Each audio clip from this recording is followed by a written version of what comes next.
welcome to Feature Please, a hateful voyage through the Delta Quadrant. My name is Joseph. Hey Joe, it's nice to meet you. My name's Peter. I got a quick user mailbag.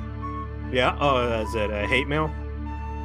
No, it was a nice little comment from Jim from Detroit. Oh, sorry to hear that, Jim.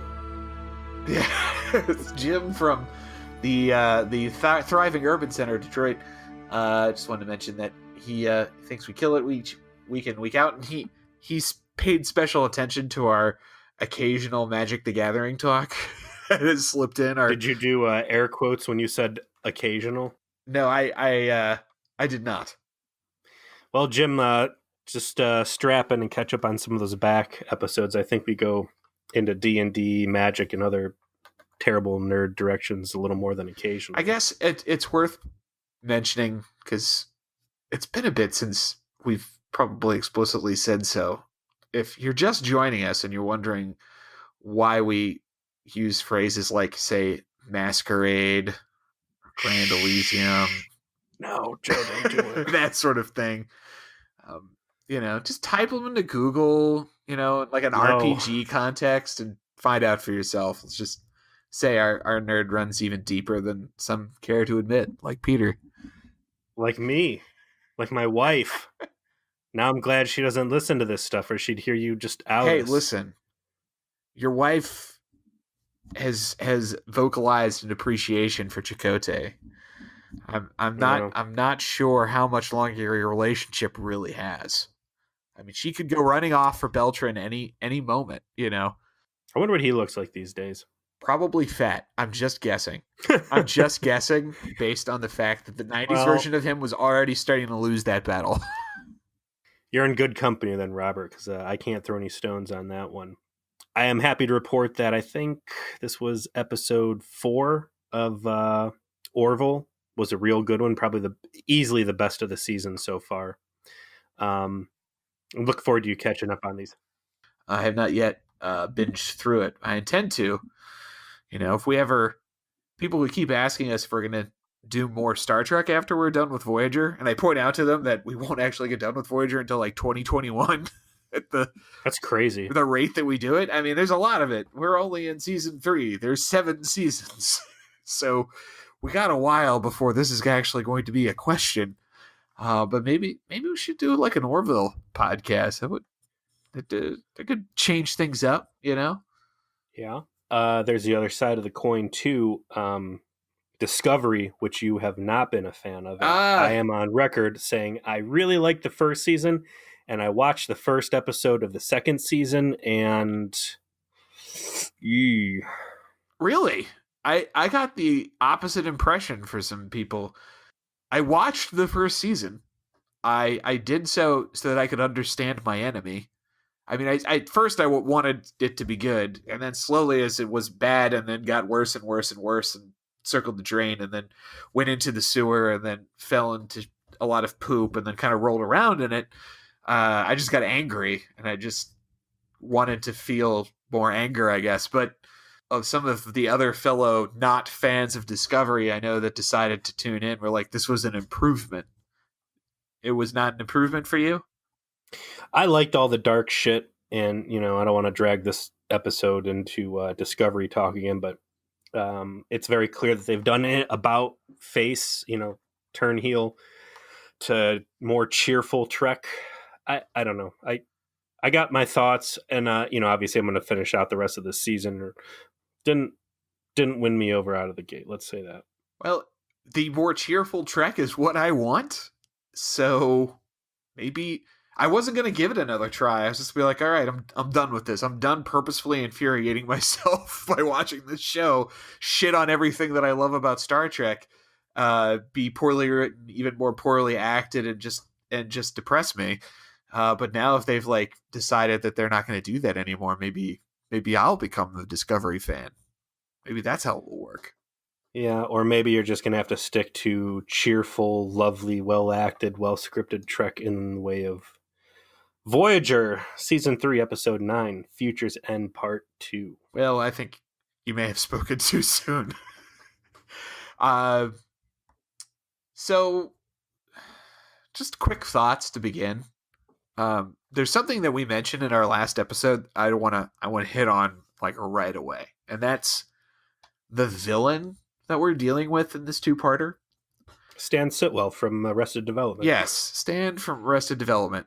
So Ed Begley Jr.'s character in this is basically he's just evil generic capitalist, right? He is an evil generic capitalist. That's what he is. He is 90s tech mogul guy. He is evil Bill Gates. Evil Bill Gates made his rounds too, because there was a whole James Bond movie it's still Pierce Brosnan, where he like fights evil Bill Gates as one of his villains. Elliot Carver from Tomorrow Never Carver Dies. Media. There you go. I fucking love Bond movies. I've seen every single one of them. You know, he's the same thing. The Bond villains specifically are always kind of the zeitgeist of what's wrong with the world encapsulated in one person who James Bond, usually kicks into a stream of liquid nitrogen and then shoves off a balcony or something inventive. So about this time, we were starting to see the dawn of the internet, and I don't know, future technology thief capitalist was a popular thing going on. I don't know if you remembered the TV show called Time Tracks, where I don't actually. Darian Lambert. Oh boy! Well, let me tell you about a great TV show you missed out on. It's about a orphan boy from the future who is a time cop, and he gets sent back in time with future powers, including like super speed and strength, and he has a car remote, like a car alarm that is a phaser. It sounds and rad he's got as fuck. Credit card that is a supercomputer with a hologram of an old school teacher. And they go back in time because there's a bunch of future criminals who have come back into the past, bringing future tech to basically profiteer, and he has to bag him, tag him, and send him home. You might also remember the big budget version of this being Van Damme's Time Cop. So I've definitely seen Time Cop. This is a tried and true 90s thing. I also enjoyed the Time Cop television show that was on for exactly one season, by the way. Who played in that? Don't fucking remember. So Ed Begley Jr. is playing the Henry Starling is his character. He's generic evil Bill Gates. I think it's insulting to compare him to a Bond villain, which is generally much better acted and better written, which tells you something. His weakness as a character in the first episode is nothing compared to how miserable he becomes in this one. They just don't know what the fuck to do to make this guy a relevant threat that also is something the audience will care about. And so they just didn't. And it weighs down the whole adventure because you don't really get to know anything about his motivation for why he doesn't give a shit that he's going to accidentally blow up the 29th century version of Earth's solar system. And they eventually will get to a point where like he has this opportunity to justify his actions, and he just like lays down a smelly fart monologue that you just kind of like, okay, I really don't care about what's happening now. And I bring this up now because I want to remind everybody that Brad Braga thought this guy was the best villain they had come up with so far. He is clearly, absolutely the worst villain that they've come up with so far. I'm thinking back to every named antagonist character that they've had on the show for a single episode, all the way through to some of the persistent antagonists that truly were great. Seska, obviously, on the top of the mountain. And this fucking guy is at the bottom of the heap. Fucking Vlad Goldblum and his Skeevian friends with their Eastern European clothes and their sex offender haircuts. Don't drag the Skeevians through the mud. Those guys, I've put a lot of thought into the Skeevians, and they were fucking legit, and I'm sad that Voyager didn't fully flesh them out into reoccurring antagonists. I think the closest thing to compare this guy to Stan Sitwell to was Candy Corn Tragedy Terrorists. So back in Time and Again, which sits as one of our most ridiculed episodes for good reason. There was the terrorist cell that ends up parading Janeway and Paris into the water treatment facility, where they're going to eventually, and that's another time travel episode. And actually, we didn't really. The issue from that episode ends up being very relevant in this one too. We'll get to that. Yeah, that causality loop or whatever. This we didn't even mention because we were having so much fun last episode, but Voyager really scrapes the bottom of the barrel when it comes to time travel ideas, and it does so very frequently. But yeah, the terrorist from the candy corn tragedy was someone who, despite Janeway's warnings, was willing to indulge in a behavior that was going to blow up the world, literally. And yeah, that is really the blueprint for the end of this episode, and we'll get into that more. But the terrorists from the candy corn tragedy, in my opinion, were more understandably they're above Starling because they didn't really understand the situation they were in, whereas Starling is confronted with the reality of his actions by future people at every turn, and he's like, I don't care. Yeah.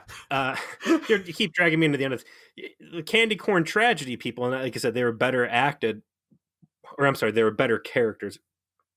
I think Ed Begley Jr. did as good as he could with the script he was handed nothing to work with. I'm not blaming him as an actor. Because again, he was okay in the first part. It's just here they give deeper motivations, and they're just terrible motivations. Yeah, the terrorists in Candy Corn Tragedy, they thought that Janeway was part of the establishment and lying, and they were very confused. Stan Sitwell in Future's Ends just like, I understand everything you're saying, and I am going to put my hand in this car door and slam it regardless. The beginning is fantastic because the beginning is hip hop Tuvok. Yep. Did we really talk about Tuvok's choice in costuming on this? No, we didn't. It's because Tom Paris has like this. Who is the G.I. Joe character that wears a Hawaiian shirt and jeans is just real laid back? Do you remember which character that was? I was not a G.I. Joe guy growing up. I was a Transformers kid. That's what he looked like. And I know what you're talking about. I'm gonna have to look it up. Tuvok is, here's the thing though that gets me about Tuvok's outfit. Did someone tell him, hey, since you're black skinned and we're going to Southern California, you should dress like you're Tupac? Or did he come to that conclusion himself by looking through the cultural database and saying, I should look like black-skinned humans do? This one is very famous from that period. His look is one I will emulate, and it throws the do-rag on. Which one of those happened? Because it had to be one of them. I was thinking, the important part of his disguise is hiding his ears, which, because they were in such a rush to get 24th century people on 1996 Earth that they couldn't be bothered to trim his ears off. Right. Even though they can make people look like Cardassians, but they can't fucking nuke his ears for 10 minutes. Yeah. Given his strong dedication to logic, his reserved principle, I mean, they could have made him some sort of like religious clergy wearing like a turban or some sort of a hat that covered it. There are so many different ways to go that had him more respectable than street dude. Tuvok is really getting into life in 1996, and we open with Tom fiddling around with that Volkswagen's radio, trying to like Frankenstein his comm badge into it somehow, talking to Sarah Silverman in the morning when Tuvok rolls up with some Jack in the Box or something and starts handing people breakfast. It's chili burritos and like fucking big gulps. Chili burritos, big gulps, and hot dogs. And I want you to let it really kind of stew around your mind that this is what Tuvok intentionally bought. Like the fact that he's getting, pop or soda, whatever you want to call it, at 9 a.m. when he just got water. He's enjoying this. This is a very willful thing. That he's poisoning himself with, ancient Earth junk food first thing in the morning. And even the Sarah Silverson's like, what are you doing? This is not good for breakfast. And he's like, basically, tough shit. We're eating burritos. Well, I mean, this is 1990. This is 1996. Sarah Silverman, who clearly did all the sit-ups because they got her in that fucking crop top Oh yeah, to yeah. make it clear in as many shots as possible that Sarah Silverman did many sit-ups. So she doesn't want to eat the damn chili dog. That's gonna go right to the abs. But yeah, I like the idea like that Tuvok is testing his Vulcan like physiology to like, can I digest this? Can my iron Vulcan stomach handle this chili dog? Sarah Silverman, who I also know in this episode, is extra annoying, and it really, really made me happy that they did not end up making her the permanent fixture on the show. You can thank Rick Berman for that. He's apparently the one that shot it down. Like, one of the few times I'm going to throw Rick a thank you, but that was the right call. All the people that they could have picked up along the way, from the baby Kazon, Dr. Pell. We should make a list of all the people that should have joined Voyager at some point to replenish the crewmen foolishly lost in desert worm caves.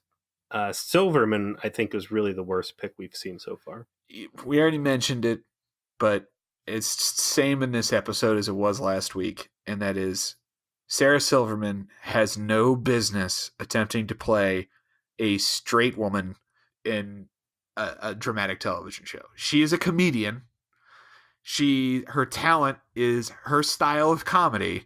Asking her to read these fucking lines and do this fucking technobabble is absolutely not playing to her strengths, and it shows 120% because she never feels like she's like doing anything natural. She has this glossy look in her eyes, like, oh fuck, I gotta nail this line, and I don't get it.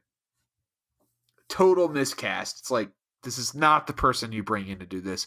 And you have to wonder, like, this is 10 years before Jesus is Magic, which is where she got famous, right? That was 2006. I mean, was she a comedian then? I don't know. I don't have no idea. And I'm not really prepared to give her any more time on. It's like they cast Star Trek discussion plate. It's like did they cast her in this like knowing? Like, was there anything that was known about her? Is she a total unknown and just came in, cold read it, and they're like, fine, fuck it, you've got the right look, so we're gonna go with it? Like, I'm fascinated by how they managed to get Sarah Silverman in this and then just not use her in the correct way. I'm sure there's several fascinating internet articles about it, if you're willing to stomach the Google search to get there. I am not. Let's much continue. Like those burritos for breakfast, man. So yeah, they are trying to make contact with Voyager. Voyager at this point has had its butt spanked awfully hard. You'll remember by the end of the last episode, Stan Sitwell had used the transporter beam signal to get access to the ship's computer. And when they say downloaded, they say he downloaded 20% of Voyager's files. What they mean is that they moved. And they'll kind of flesh this out better. This is 1996, not really knowing how to use technology terms the right way. Downloaded made it seem like they just copied the files. They permanently moved the files.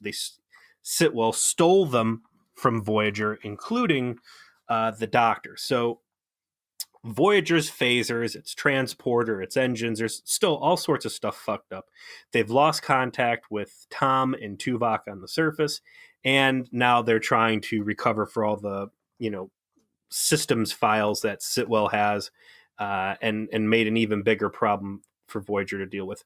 Ultimately, Tuvok and Tom decide that they're going to need to go back to the observatory and patch in through tricorder to get the telescope's ability to broadcast their signal up into space and hit Voyager. Meanwhile, in Voyager, they're having a confab in the briefing room, and they are dealing with two crises at the moment. Well, really three. One, in the previous episode, Voyager attempted to pluck Henry Starling's Timeship away from his aptly named ChronoWorks building, which is like, I think you called like Time Thief Incorporated. And they failed. So the bad guy still has the MacGuffin that's going to end up blowing up future Earth. Bad. Second issue is that when they attempted to pluck it, Starling actually stole 20% of Voyager's computer information, which included the whole of the Doctor's program. So they're out some critical functionality.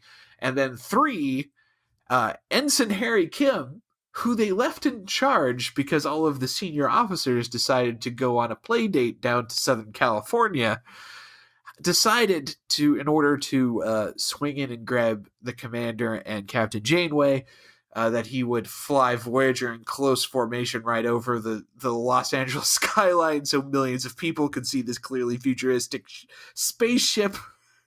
And it got on the news, perhaps somewhat appropriately for the time period. The sudden appearance of lights and the a potential UFO was not taken seriously by media outlets, according to Neelix, who's in charge of watching all of that. But the U.S. military is definitely interested in what happened. They can't risk doing that a second time. So they start to try and figure out what to do. And meanwhile, they have Captain Time Hobo's like hobo scrawlings that he did. And I love this prop. And it's yeah, go ahead. It's a fucking paper bag that you would get your groceries in, all unfolded out, so it's this big ratty rectangle with all of his scrawlings on it. And Kim's like, yes, because of the intricate time theories that I am now familiar with, because this Federation future captain of the Time Force like broke all of the rules and has taken his hypertech and scrawled it out on the back of this Kroger bag. We now know how his ship works and have a real keen insight. Like, I got a lot of issues with Braxton throughout this, as I intonated earlier. Like, A, he's still loose on the planet. B, this guy has been the worst starship or timeship captain, whatever. I mean, every rule that this guy has been willing to murder for to preserve the integrity of the timeline, he is broken all over the place, and he is a real loose cannon and loose end that just never gets tied up or really addressed in any real way. It's understandable in a sense that nobody would take it seriously because it's a hobo doing things that are 900 years too advanced for normal people to understand.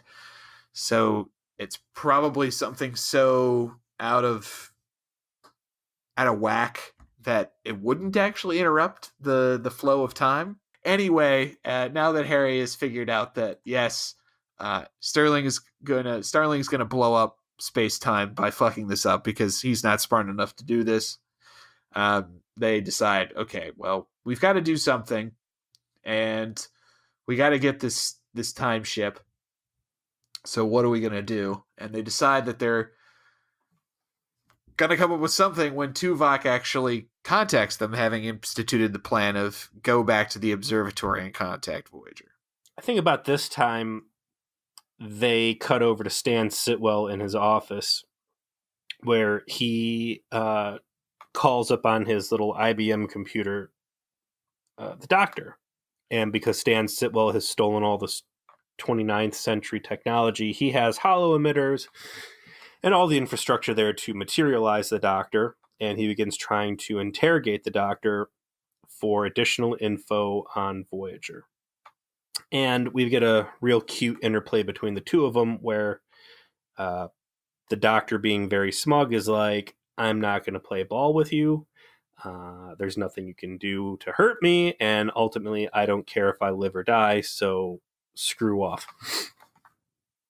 There is one throwaway line in here, which I didn't even catch the first time, where Sitwell's really pressing him hard, saying, I want full psychological profiles on the captain. And he says something along the lines of, I've recently had a database failure, and I'm still trying to recover my things. I thought he was just making shit up for a second, but when I sat there and thought about it, I think that's actually them going back and referencing The Swarm. The Swarm. Yeah. Which is a rare treat to see that kind of continuity. But Sitwell's got a little trick up his sleeve because he has used his advanced, I don't know. I think at the end of the day, Sitwell has to be a pretty smart guy. For being a hobo hippie out in the desert that was in the right place at the right time, for him to have harnessed this 29th century technology, like, it's actually part of the shit. Yeah, it's part of the episode I hate, to be honest with you. like he is like super hyper competent at using 29th century technology to outclass all of the 24th century technology things. Like the only thing he fucks up is the timeship stuff. Like it's the only mistake he makes in the entire episode. Pretty much, yeah. There just isn't any meat on the bone as to what the fuck. Like this guy was just some hippie, and this stuff fell into his lap, and he's good at it. Why? There's no explanation to that. He just is. Just give me something. Like Seska, I understand why she can do everything that she does. She's an Obsidian Order spy that's master manipulator. We see that through her interactions with characters. We see that through the implied background that is given to her. Good. Context. Excellent. Enjoy it. This guy, he's some hippie. He found this timeship, and he's apparently just a fucking genius. What? Like, what? I mean, they could have just had him be a disgraced researcher hack, or someone who had, your typical. Give me a line. Give me one line of that. Typical super scientist, disgraced out of the medical community. Just some guy who was smart but had real bad ethics, Jatral, and once he got his hands on some hot shit, was able to run with it. Anyways, so he's able to reprogram the doctor so the doctor can actually feel pain. And he gives the doctor like front row seats to the pain show and creates a sensation of the doctor being on fire, which does not go over well.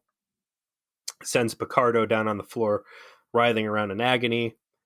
And before he can pick up the rest of the interrogations, I think they get a phone call from Sarah Silverman.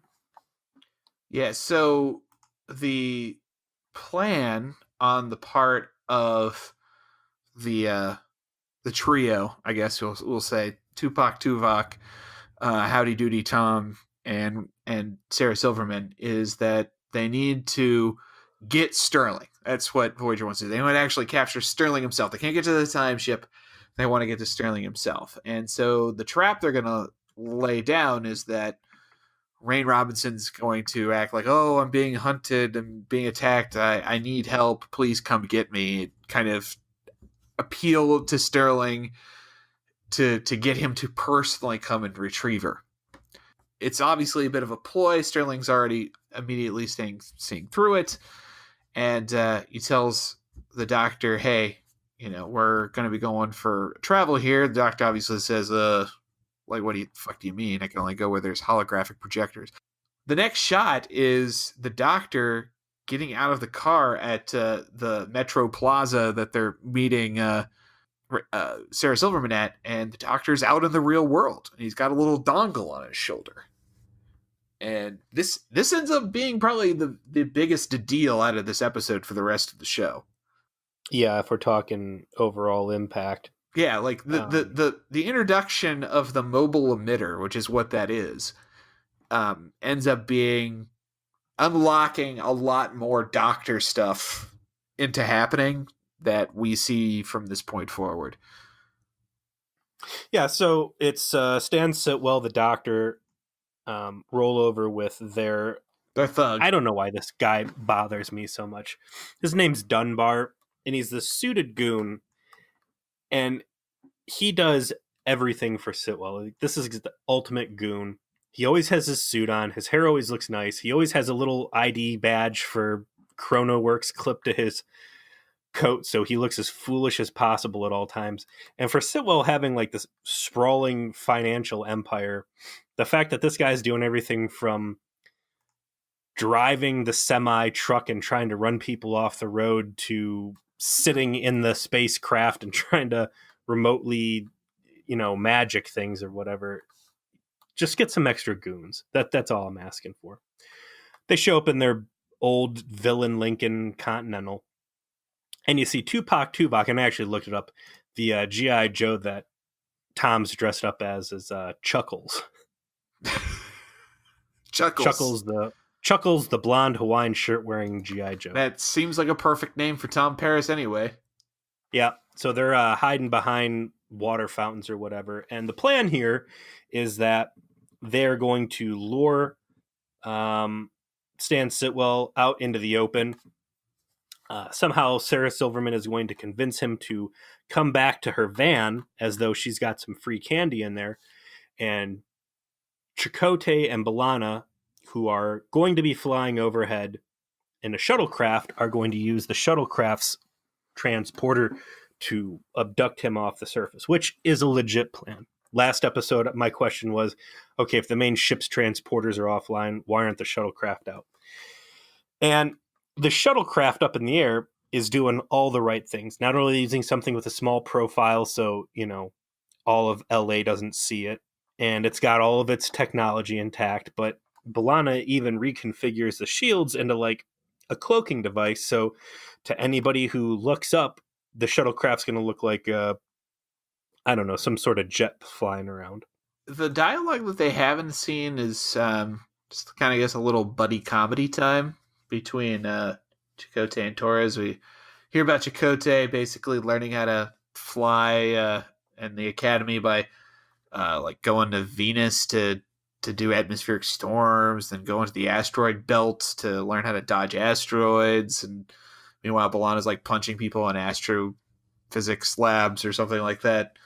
I gotta say, the Chakotay Starfleet sounds pretty sweet. It does. That sounds like Top Gun. Is what that sounded like. And give me that episode instead of half the Voyager episodes I've gotten so far. They had a moment where they looked like they were going to hit on something that I thought would be an interesting point for them to discuss, which is if they're stuck in the 20th century, what the fuck do the aliens on Voyager even do? Like, what is B'Elanna? What is she going to do? Like, they're going to put her in makeup and hope it just never falls off? Like how screwed are they if the end result is Voyager's stuck there? They have to abandon the technology not to interrupt the timeline, and like, what do they do? And instead of actually exploring that, they just do a quick gag and then carry on with the episode. It's like, well, let's talk about that for a reason, because that's where the meat on the bone is here. We have grown up on Back to the Future and Time Cop and a lot of stuff that takes space-time continuum very seriously, like Star Trek. I don't think you can't integrate the crew, and there's no thought given at any point to what impact can they have on the greater Star Trek universe. We've talked about Juggalo tech. They could have put everybody into cryosleep, even if they're not using the mind awake matrix from the thaw. They could have put everybody in just flat out cryosleep, which is totally technology they have. They have members of the crew like the Vulcans, which could probably survive. Well, I don't know. What's a Vulcan's realistic age range? I mean, it's a lot. It's centuries. I mean, they might be able to survive that long. Who knows? Yeah, you could prevent Wolf 359. You could prevent this major war. You could turn the tide against, all sorts of stuff. That's true. You could just stay in orbit, refill whatever supplies you need, and just chill out on the cut deeper in. You could put time capsules on the ground, to alert Starfleet at a certain point that, hey, we're out there and we're alive. You could never do the caretaker mission in the first place. But instead of touching any of that serious stuff, you just get some real light gag work, and I think it was a real disservice. Even the conversation of let's integrate the crew with Earth in current day.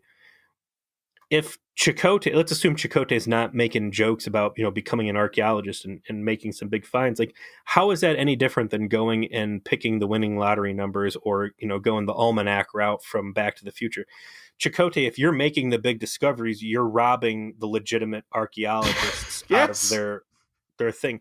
If you guys are in there making babies, you are killing thousands of people in the future, if not more, by removing the fate designated couples that should have been together, and of course integrating the crew. Of course, we that brings us back around to the predestination paradox. If such a circumstance should occur, are they intended or destined to do the things that we are talking about, and that won't in fact interrupt the timeline, but allow the timeline to occur?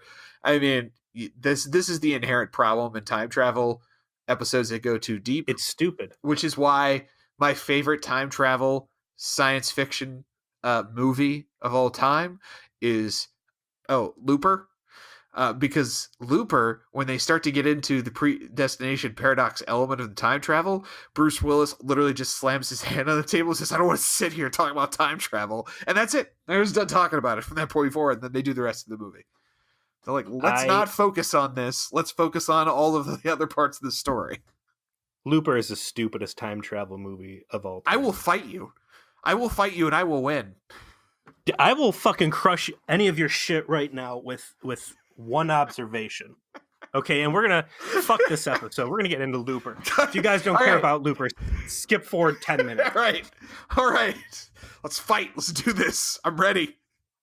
Looper is a movie where it is so hard to perform a murder in the future that bad guys go to the extent of abducting people and sending them back in time so hitmen embedded in the past can then kill people and get away with it, because forensics is so good in the future that if you kill somebody, you're going down and you're going down hard, right? Correct.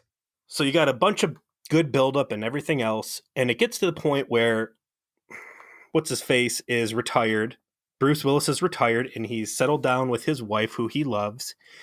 And part of being one of these past hitmen dudes is that eventually your time comes and you're going to die. Right. You get sent back to the past to be killed by your past self. So they send the goon squad to collect Bruce Willis so they can black bag him and send him back into the past.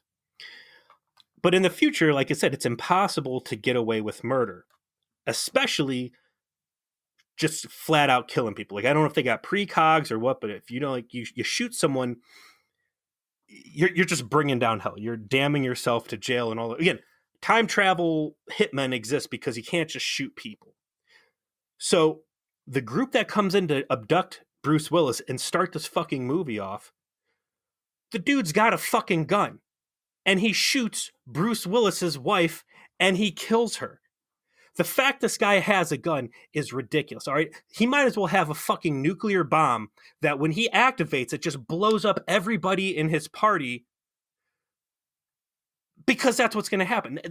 You wouldn't go through the whole rigmarole of sending someone back in time to be shot in the head if you could just kill him in the future. Why would Peter, you have a gun? Have you considered the following when it comes to this? Because I've heard this complaint before, and I have an answer for you. Are you ready? Lay it on me. Okay. The only time that we're told about you can't kill people in the future because they just instantly find out about it is through Joseph Gordon-Levitt's dialogue at the very beginning of the film. He's the only person that ever mentions it, and he only mentions it as something that he has been told. And of course, the only person that could tell him something about the future is the future crime boss that came back in time to run the whole operation, right? Someone who is incentivized to lie to everyone about why they're doing what they're doing, right? So if you considered the idea that that's not actually true in context of the film, that's just the story they got told. That has like a butt hair worth of credibility. Again, the fucking premise is time travel, complicated ass time travel is worth killing people. Maybe you're right, but Occam's razor, the guy with the gun was just a complete shit, evil, lunatic, stupid villain that somehow manages to outclass even Stan Sitwell in the time traveling buffoonery of sci-fi. Why would we start talking about this again? What were because Looper is one of the finest science fiction movies and time travel movies ever made. Looper's got a lot of good stuff. You are a person that needs to get right with Jesus if you don't like it. Looper could have been a good movie had they just accidentally started a house fire and killed her by complete accident, not intentionally fucking shooting his wife in the head. Looper is a great movie, and you are Hitler. These are facts. Well, you know what? If I could find a good way to make a joke about that stupid. All right. Antheans. I'll just sit here and strum my blue ball guitar while you are wrong. So eventually, Chakotay and B'Elanna try to execute on a plan with Tuvok and Paris to nab Ed Begley Jr. from the car, and they try to lay the trap, and they have to do some last minute alterations. They're obviously thrown off by the doctor being there.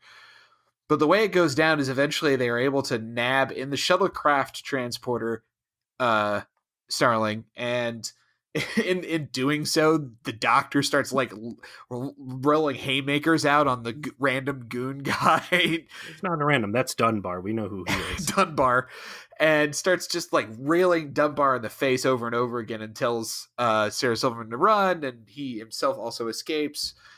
Starling gets beamed up to the shuttlecraft, but he has like a 29th century doohickey, and the doohickey is scrambling his pattern, and so it's like blowing up all the systems on the shuttlecraft. So they got to basically beam his pattern out of the pattern buffer onto Voyager, and then the shuttlecraft is all screwed up from the doohickey, and it ends up crashing. I thought this was the most legit part out of the whole episode. Like, a lot of times Voyager does stuff just to do it and make plot happen. I thought the handoff here of how you now put the shuttlecraft into predicament and throw Voyager's plan off while still kind of costing Sitwell, it was all plausible with just enough technology sprinkled in to make everything feasible. I agree. It was an interesting sequence. It allowed for a little bit more peril in the episode, which it definitely needed. There wasn't enough left for them to do that had enough variety in it to be interesting. They get Starling onto Voyager, and they have him pinned down in sickbay. Meanwhile, we cut back to Chakotay and B'Elanna, who, in showing that out in left field, time is a flat circle, my friend, because this is both the most 1996 and 2018 thing to ever happen. But they have been captured and hogtied, and they're in the basement of some Arizona Hilljacks who are part of a right-wing militia group who hate the government. So that's right, ladies and gentlemen. The two former terrorists are currently being held captive by terrorists. That's some synergy for you. That's some synergy. Total left field situation here. They wake up in what looks like some sort of a rape barn, all hog tied up and covered in dirt.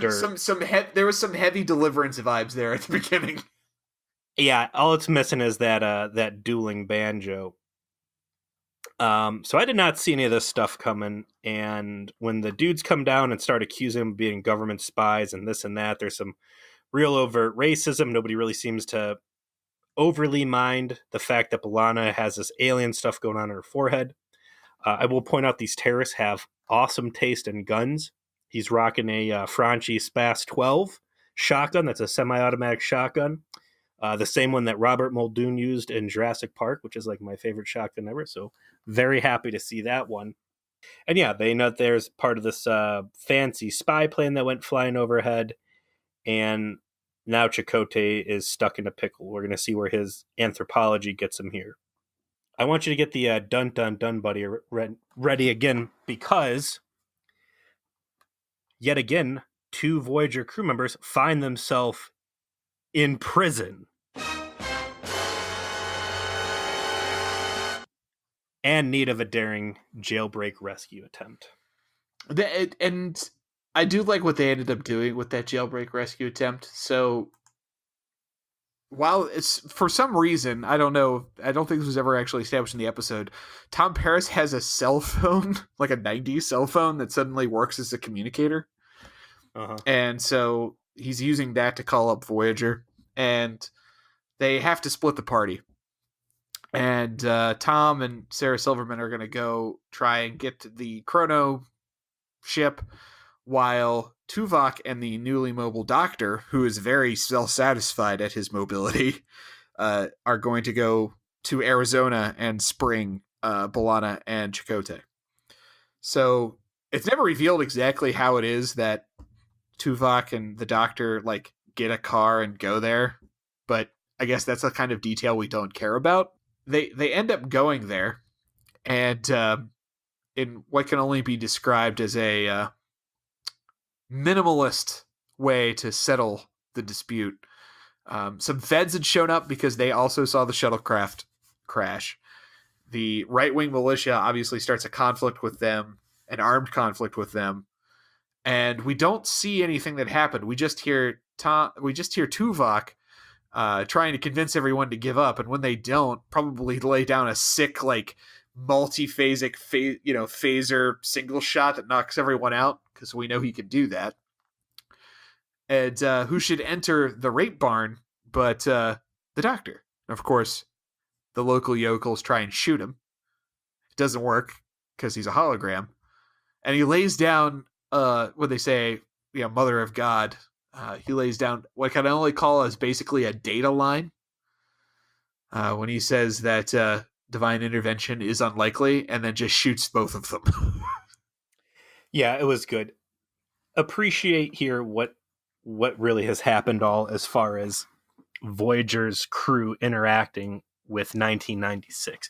Not only has the and also let me point out, this is another bona fide shuttle crash. Not only is it a Jailbreak episode, it's now also a shuttlecraft episode. But yeah, it's not just them going out and throwing down with some hillbillies nobody cares about. Like, they took out, what they said, 2 trucks full of feds and a helicopter. That's a lot of witnesses to some phaser fire. It was like we're breaking the masquerade more and more at every step with these guys. Like, they're not really caring anymore who sees the mucility on the news. They're just going balls out on it. Yeah, I think that if they had the budget for it, judging by the fact that the doctor had the phaser, like, you got Tuvok with the phaser, you got the doctor with the phaser, and the doctor's just walking forward taking shots because it doesn't matter. I can only assume that on the surface, when it's the feds and the Freeman shooting at him, it's like a real Terminator 2 Judgment Day scene where Arnold stands at the edge of the building and just goes ape shit with the Gatling gun and mows everybody down. I like it.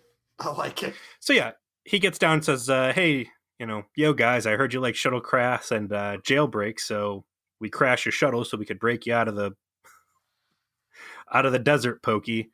And he grabs our Starfleet guys, and they just they take off. I think they all actually pile back in the shuttle and fix it up. Yeah, Tuvok works some magic on the shuttlecraft off camera. Meanwhile, on Voyager, Starling's been captured. Janeway lays down a really stupid line about Chronoworks stock is about to crash. How would she even know what stocks are?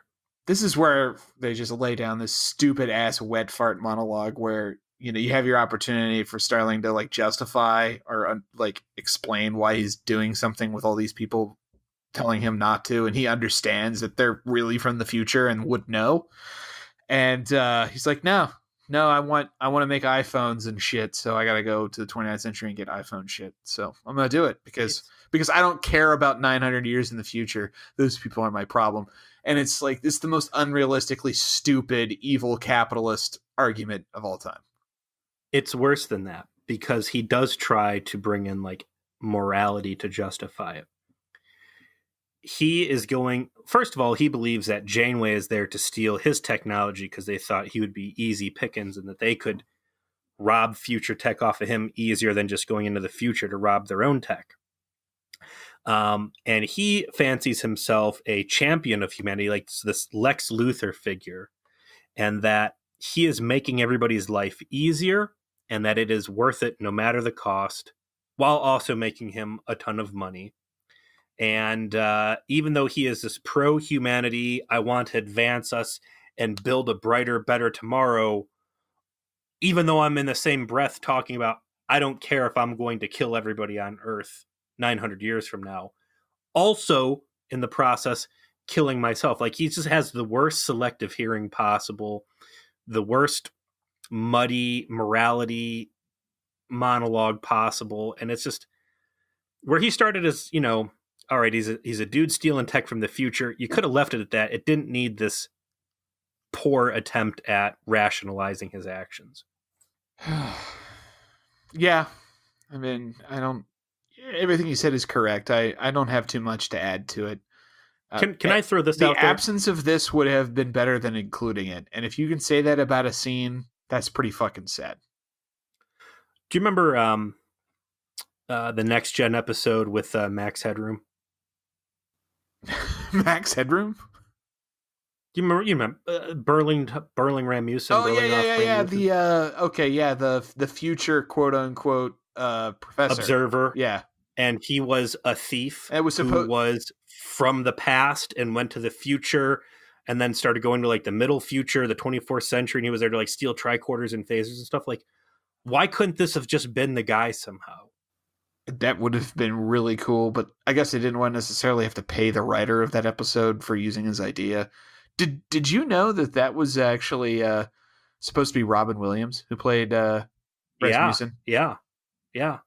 And I think even, Max Headroom, whatever his name was, did a great job with it. And the whole time I'm watching this, I'm like, this is just like a super shittier version of that. And had they just grabbed this pre-existing character, I mean, you just grab the stupid Ferengi for false prophets. Why not grab him for, some more next gen throwbacks? And I thought that guys did a really good job of being a shitty person who was selfish and carried the episode with his villainy very well. They got him trapped in sickbay, and that's the other thing I thought that he, like, okay, this dude knows technology, like maybe leaving around all these computer panels and stuff isn't a good idea. Like, didn't Tuvok escape out of there, and so did Tom? Like, that Tuvok real talk corner is not a good place for the brig. Maybe you should just use the brig. And ultimately, they've got Dunbar, his lackey, sitting in the shuttlecraft using In the Timeship space satellites to hack his location, which, again, he's got 29th century technology, whatever. Dunbar is able to lock onto his boss and beam him off of Voyager back down to ChronoWorks. I was going to have a shit fit about the fact that, they let this happen, but again, good writing. They just say, hey, we had shields up, and that 29th century just cut through cut through our shields like they weren't even there. All I need. Fine. Absolutely. I mean, like, the use of Starling using 29th century technology is not my issue. My issue is that they never explain how the fuck he's this good at it. Like, there's not one fucking line in the whole damn episode to explain his magical competence with all of this stuff. Yet somehow, some way, he fucks up the one thing that's going to cause this big problem in the future. It's just the really fact that he's doing it is totally appropriate for this storyline, though. So Starling gets back. He's like, all right, now it's time for me to do the time thing. We got to get this shit going. And there's this truck that pulls out of the ChronoWorks building that's got tachyon signatures that Tom and Sarah Silverman start to go after in her VW bus. And they have a super low intensity car chase scene in the desert with a VW bus versus a semi. And like, get closer. I got to phaser it before he phasers us. I mean, it's classic Star Trek action sequence where there isn't any. Yeah, and so this semi looks like the old Knight Rider Night Foundation mobile command base. And yeah, you've got the bus driving behind him with Tom and Sarah Silverman. Again, you've already shown the power of a hand phaser. Like, he could have vaporized that entire bus from like half a mile away with it, but instead he's like shooting the tires out and other like pistol type antics. They thought that they were able to run the truck off the road, but instead Dunbar, who has been doing everything, is also a really great truck driver, turns this thing around on a dime. I work in logistics, Joe. I can tell you it takes a little bit longer to turn a semi around than the 2 seconds that they get, because I think they stalled the bus out. And the truck comes charging down, ready to slam into the Volkswagen, when suddenly that little Class 2 Type 2 shuttle pops in over the horizon, blasts the truck with one phaser shot, blows up poor Dunbar and the rest of the cab. So dead. He's super dead. All that loyalty to Sitwell, man, and it did not work out well for him. Yeah, they blow the fucking truck up in a pretty cool exchange. And they're like, yay, we did it, but oops, it's a decoy, and there's just a tachyon emission, doodad in there, and boy, don't we look stupid. There's Sitwell still sitting in his building, juicing up the Timeship, and then he just flies through the wall with it. R.I.P. Dunbar. See you at the crossroads. Yeah. That's what I'm saying. Like, this guy's doing everything. What business does he have driving a semi-truck? Like, I hope he was getting paid well. We get a little sequence on Voyager where once again Ensign Kim is in charge very briefly, and Janeway decides she's going to go personally reprogram the torpedo necessary to blow up the ship. Okay, so all of this to set up my major problem with this episode and my major problem with Voyager's inability to write temporal paradox stuff in any compelling way. Is it because photon torpedoes are super illegal, and if you're going to use a photon torpedo to send someone back into time, then why not just set their house on fire? Oh, Looper, I'm sorry. What were you saying about this one? Looper, the finest movie of this or any other generation. But no, so we already mentioned the candy corn tragedy. And at the end of the candy corn tragedy, what was our complaint? Our complaint was we went through that entire episode about how there's this apparent time paradox where Janeway is accidentally, through her actions, going to cause the destruction of the planet. And we were waiting all episode for some action on the part of Kes specifically, because she was psychically tuned into what was going on, that would interrupt the paradox in some meaningful way and prevent it from happening. Right? But what happened at the end, Peter? We took all the science, threw it away, and Janeway just shot a gun instead. Right. So what happened here, Peter? Without even the dignity of giving us a Cardassian hallway shot, Janeway ignores all the science and just shoots a gun instead. In the end, Voyager does nothing, discovers nothing, or makes no adjustments to what could have easily led them to doing exactly what caused the disaster in the 29th century to begin with. There was no point that they establish this has changed things enough that we have a chance to break this loop in a way that's meaningful. So exactly the problem from A Candy Corn Tragedy is there isn't anything in the episode to suggest why this works. Everything else seems to be part of the same predestination paradox. So why is it that Janeway going down and throwing the switch to shoot the torpedo is the change? There's at no point did anything happen to suggest that's the case. Well, you see, with these temporal episodes, like you said, time is a flat circle, and if it worked back in the Candy Corn Tragedy, it's going to work here. It's a mess. They want to give Janeway the scene where, like always, she's willing to sacrifice her own life to accomplish the mission. She goes down for this very dramatic reprogramming of the torpedo, which I don't know why the torpedo launching blows her up and, causes medical injury. But we need to know that, Janeway's got real skin in the game on this.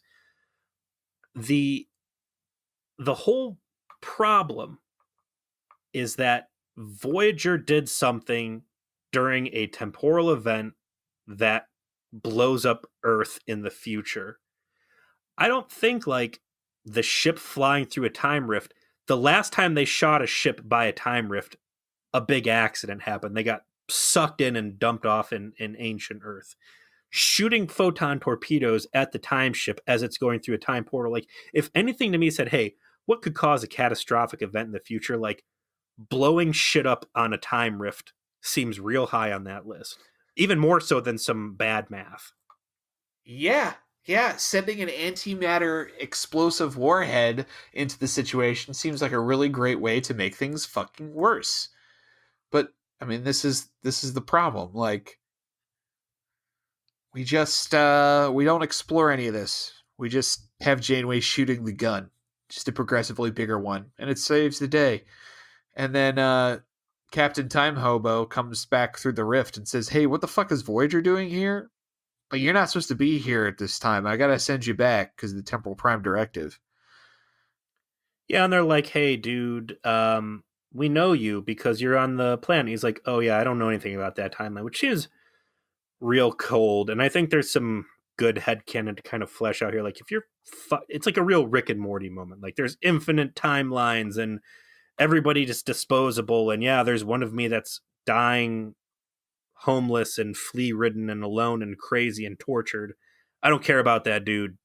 There's a million of them out there. You can't shed a tear for every for every Rick or Morty that's in peril.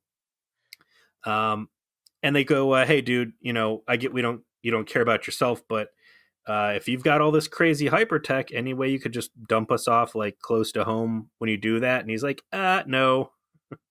Prime directive, sorry, you're on the other side again. And they're like, yeah, well, we guess that's the case. So they call the shuttle back in. Tom gets a makeout session with Sarah Silverman before they beam him out. Everybody gets back on the ship, and off they go through the time wormhole. And we're not really sure what has changed. Have they prevented all of the impact that Stan Sitwell initially had? I don't think so, because if they cut him off at that point, like everything has already happened up to that point. All of the stolen technology is already in play. Braxton's still on the surface. The comm badges and the tricorders that Janeway has left behind are there. Voyager flying through the clouds still happened. Yeah, they don't resolve any of the lingering side effects of a change in the timeline that Captain Time Hobo's Timeship not landing in the 20th century and therefore not leading to the computer revolution of the age occurring, nor do they address Voyager's potential interference with the timeline by frequently using 24th century technology in front of 20th century people. None of this is addressed. None of this is discussed. Instead, Voyager is a status quo antebellum, right back where they started, except the Doctor has a mobile emitter. That's it. And what? That's it. Why wouldn't Braxton, they'd be like, hey, yeah, by the way, if you can just go back and fix all this, prevent the entire event from even happening in the first place. Like, he could have gone back to when he was going to go back and said just, hey, Voyager's not a problem here. Stay away. We'll cut this thing, nip this thing in the bud. This is a very good example of a bad time travel episode. And I'm saying this part 2 being a bad example of time. Like, part 1 was cheeky and fun, and I was able to ignore stuff and just go with the flow and have a good time. Same. This, they really get into the nitty gritty about time travel protocols. Yep. And just mishandle the shit out of it. And it's like, oh, that's why I don't really care for time travel episodes. The first one was good, bad. This one is bad, bad. Like, the first one was an enjoyable, rompy kind of experience, and then this is, okay, time for payoff. And they just kind of flubbed every element of it. They flubbed the villain. They flubbed actually paying it off in any kind of exciting sequences on screen. They don't show you stuff. It's all very low budget. Like, the whole episode, both these two-parters, They retread the terrible candy corn tragedy ending, which I had for the most part forgotten about. So screw you for reminding me of the major problems there beyond costumes. And instead of doing something interesting, understanding time travel paradoxes, like in the classic and wonderful movie Looper, which you should all watch and ignore Peter, instead they just watch it and ask yourself, how does this guy have a gun? You've invented time travel to murder people. If you go on an evil guy outing and you see your buddy has a fucking gun, you should throw him in a ditch and drive away and fire Fat Tony, because Fat Tony's a fucking loose cannon and a liability. Let him go shoot someone on his own time. It's like the ultimate OSHA offense of future murder guy employment. So happy I could have this experience with you. I had no idea this was such a pain point. It is, because it'd be a great movie if it wasn't so fucking stupid over this one thing. And I'm already keyed up about stupid time travel stuff, so Looper fits right in here, man. Did Bran Branagh write that script too? I don't know. We're gonna have to title this episode as some kind of Looper reference. It's just gonna be called Looper, Please. A hateful voyage through time and space. What else we got on this goddamn thing? That's over. This one's over. What's next week's episode? We're gonna have hey, I found it. It's Looper from 2013 starring Bruce Willis. Yeah, no. Looper no. It's season 3 episode 10, Warlord. Now in the picture you've got Chakotay sitting in the background, and then you've got Neelix sitting there with an expression that looks like someone just jammed a finger up his butt. A dying warlord takes over Kess's body and is determined to reclaim his home planet. Well, this could be an interesting one. I don't remember it very well. I've been very pleasantly surprised by all of our Kess-focused adventures, though, so... I want to say it's another Kess is in peril, and someone got possessed, and maybe there'll be some time travel, but yeah, like you said, Kess episodes have somehow consistently delivered, so I'll maintain hope. I mean, there's got to be something good in this season, right? All right, man, I actually have us a rule of acquisition, courtesy of Stan Sitwell's foolish capitalism at the obvious cost of his own life. Rule of acquisition number 23. Nothing is more important than your health except your money. So there you have it. What's causing a resonance cascade failure in the future that's going to kill yourself as well if, it means getting some extra iPods. Well, this has been Voyager, Please, A Hateful Voyage Through the Delta Quadrant, and also the wonderful movie Looper. And provided that Peter and I's friendship has not been shattered by his terrible taste and inability to recognize the wonder that is the film Looper, we'll be back with you next week with our review of Warlord. Just watch Looper and see how that one observation just crushes the entire movie. That's my gift to you. The crime lord lied! The crime lord... Okay, see you next time.